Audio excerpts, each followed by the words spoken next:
Hello, designers and non-designers who are trying to figure out how to do cool stuff in Affinity now that it's free. Today I'm going to show you how to use the new image trace function in Affinity to turn a map from Google Maps into a vector. So to do that, we are going to use the image trace function in Affinity, but first we need to grab our map. So I'm going to be using just regular Google Maps of Vancouver Island here. And I am going to essentially just take a screenshot. I mean, not essentially, that's literally what I'm going to do. However, unfortunately, I can't take a screenshot of it without these labels. So I'll show you in here. If you go into More, you can turn off the labels, but only in satellite mode, which is great. Unfortunately, and I have tried it, there is way too much detail and not enough contrast in this actual map image here to actually use the image trace function properly with it. However, image trace does really like the default view here. Unfortunately, I can't turn off the labels, which means we are going to use image trace on this default view. However, we are going to have to delete the place names that it vectorizes for us. But I will show you how to do that, so it should be okay. All right, so I've screenshotted the image and I'm just going to paste it into Affinity here, make it a little bit bigger. And then we are simply going to use image trace on it. So we'll go up to, in vector mode specifically, or in Vector Studio, we're going to go to Vector and then Image Trace. Hide the assistant because we don't need it.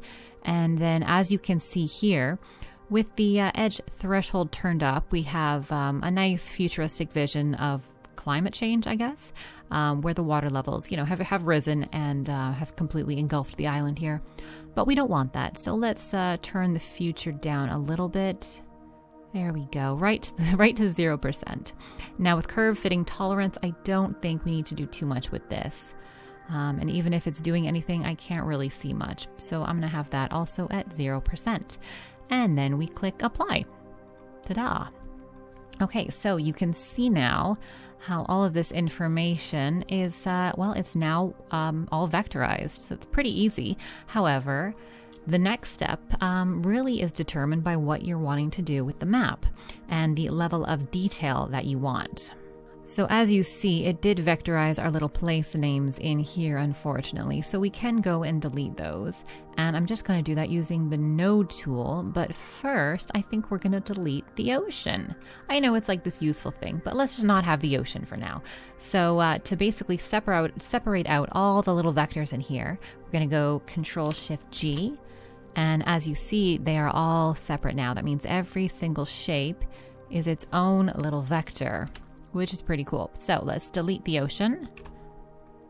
And now we just have the map, although there's a little bit of ocean in here that it depends what we're doing. So I'm gonna delete the line, delete this logo here, delete some of these words that we just simply do not need. Oh, get rid of this as well. Okay, and then at this point, we can keep our highly detailed version of the map and just get rid of the names, or we can do a really simple version. So for the highly detailed version, which we basically already have, we'd basically just need to go in and get rid of the words, because as you see, they're not actually words. They're just clumps of gibberish language, so we don't want that. But we do not want to actually compromise the integrity of the actual map shape by deleting the wrong spots of these text things. So just using the node tool, I'm just going to go in and kind of just select things. Now, what is happening with this? Oh, I can just use my regular select one and not necessarily the node one. For some of them, I'll probably need to use the node tool, but for this, I can just use the regular what is it called? The regular move tool. The move tool, that's what I'm using. The arrow tool, the move tool. It's move. Okay. So again, for all these little places that used to have little names here, we can probably just recolor them into the same colors that the rest of the map are. So I'm just going to select all of those while pressing Shift, then press I to use the eyedropper, and then just click on anywhere I want the color from. All right, well that worked. And we got rid of our little place names there. So essentially that's what we're going to do. We're just going to go through and get rid of all the little place names that we do not want because they are useless to us anyway, mainly because image trace can't really, image trace or can't really vectorize things that are super small and kind of detailed. It's not really great with that, which is totally understandable because it's trying to turn a very pixelated, potentially blurry image into a vector, and that's kind of hard to do. So, I understand it. It's tricky, and it's working very hard. So, cut it some slack, I guess. I'm going to delete the border here, and there we go. So, so we've got some options at this point. So, if you want to just have the landforms themselves, you could select the entire thing. And, you could just go add up here and it's going to add all of the shapes together into one big giant shape like that, which is pretty cool. I mean, that looks good. And if you're needing this for a website or a brochure or a variety of things that you might need, this could work. You might have your little locations on here and stuff that you write with proper text so it shows up properly. So this would absolutely be functional. Make sure that when you're sizing it, you do press shift though. Otherwise your map's going to get all wonky. So I'm going to undo that and let's get some of that detail back. There we go. So I'm actually going to grab this and let's hope this doesn't crash my computer because there are a lot of shapes in this. I'm just going to alt drag. Oh, it wants to crash. Ooh, it's lagging. Okay. And then I will make that all one shape once again, just so I have my one shape over here. There we go. Although this is that's actually still a word. So I'm going to go back and just get rid of this guy because I think that's not land there. That's just words for the most part. And we can get rid of Vancouver here, or at least the words of Vancouver. Here we go. So because this is a map, and you may want to be accurate in certain things, you may have to go back in and do a bit of drawing. But if you're just wanting, maybe you just want an ad and you just want to show, like a very, very, very simple sort of outline of a place, then this works quite well. But let's just go and do that again. I'll drag it over here and add it. And wait for it to be added. There we go. So we've got our one super simple one. If we just want Vancouver Island, we're going to take out all of this information here. But we can actually maybe do it like this even easier. Depends if you want the detail or not again. So I can just take this and what's the easiest way to do this? Well, I can maybe grab, no, that's not the easiest way. I'm going to grab the whole thing and, not add. Where's the other one?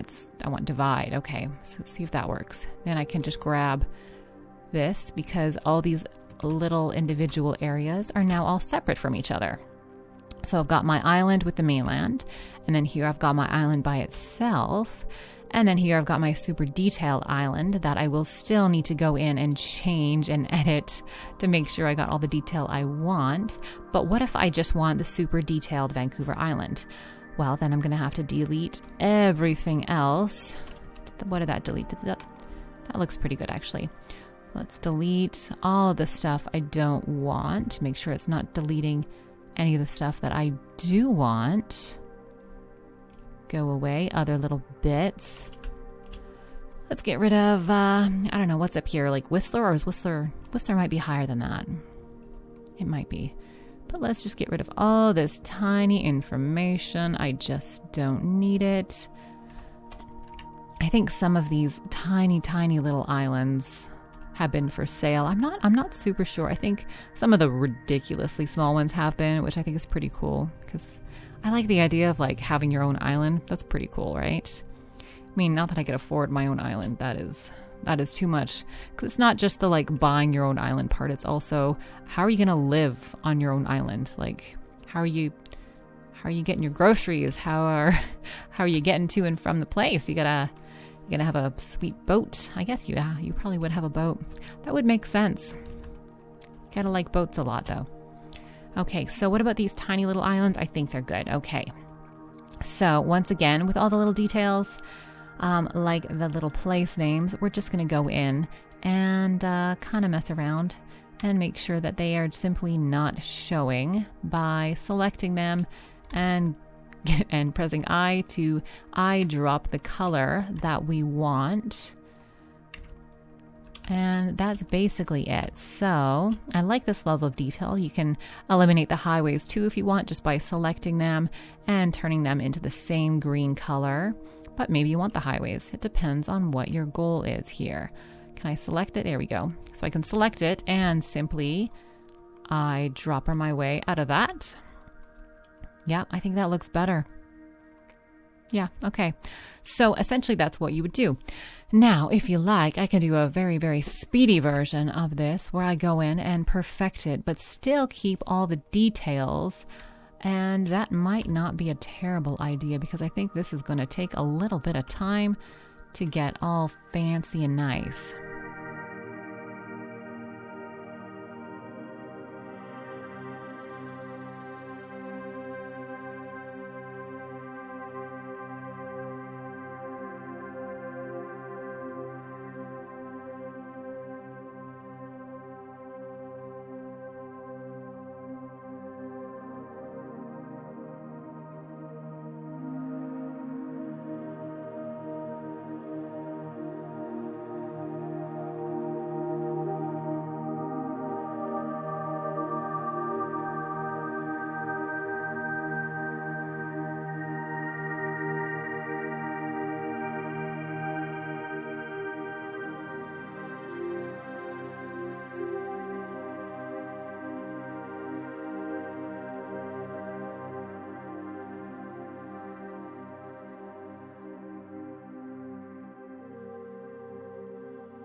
All right, so here we have our somewhat more detailed map of Vancouver Island, and I can check this against the original map just to make sure it is actually good.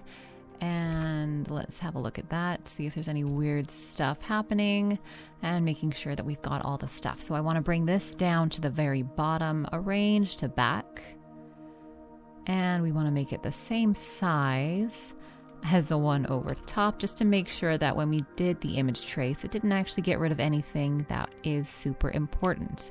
Now it's kind of hard because these are the same color. So what we can do just to double check is remove this and select all of that and then make it orange, and then bring all of this back, and we can just do a quick overlay. I'm going to take off snapping here so it'll move nice and smoothly. And make sure my map, again, is the same size as what I've got here, so I can double check.